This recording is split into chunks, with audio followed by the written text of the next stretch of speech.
Hi friends, సమ్మర్లో ఎక్కువగా body అనేది డీహైడ్రేట్ అవుతూ ఉంటుంది, అవునా? అలా డీహైడ్రేట్ అయినప్పుడు మనం ముఖ్యంగా ఏం చేస్తూ ఉంటాము?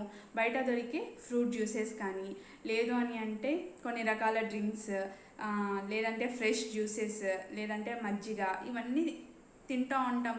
లేదు కీరా తింటే మంచిదని తింటుంటాం, లేదంటే వాటర్ మెలన్ మంచిదని తింటూ ఉంటాం. ఓకే, ఇవన్నీ తినడం మంచిదే, కానీ ఇక్కడ ఇంకొక ముఖ్య విషయం ఉంది. అదేంటి అంటే, అసలు బాడీ డీహైడ్రేషన్ అంటే ఏంటి? మన బాడీలో వాటర్ కంటెంట్ తగ్గింది అని అర్థం. అలా తగ్గినప్పుడు మనం ఏం చేయాలి? వాటర్ని ఎక్కువగా ఇవ్వాలి. వాటర్ని ఇవ్వాలి, కానీ వాటర్ కంటెంట్ ఎక్కువగా ఉన్న ఫ్రూట్స్ జ్యూసెస్ ఇస్తే అది మన పొట్టలోకి వెళ్ళిన తర్వాత అరిగి మళ్ళీ మనకు ఇమీడియట్ ఎనర్జీ రావడానికి కొంచెం టైం అయితే పడుతుంది. సో అంతసేపు మన బాడీ ఇబ్బంది పడుతూనే ఉంటుంది. సో అలా ఇబ్బంది పడకూడదు అంటే, మన బాడీ డీహైడ్రేట్ అయినప్పుడు వెంటనే మీరు మంచినీళ్ళు అనేవి ఎక్కువగా తాగండి. ఎప్పుడైనా సరే మంచినీళ్ళు అనేది ది బెస్ట్ డ్రింక్.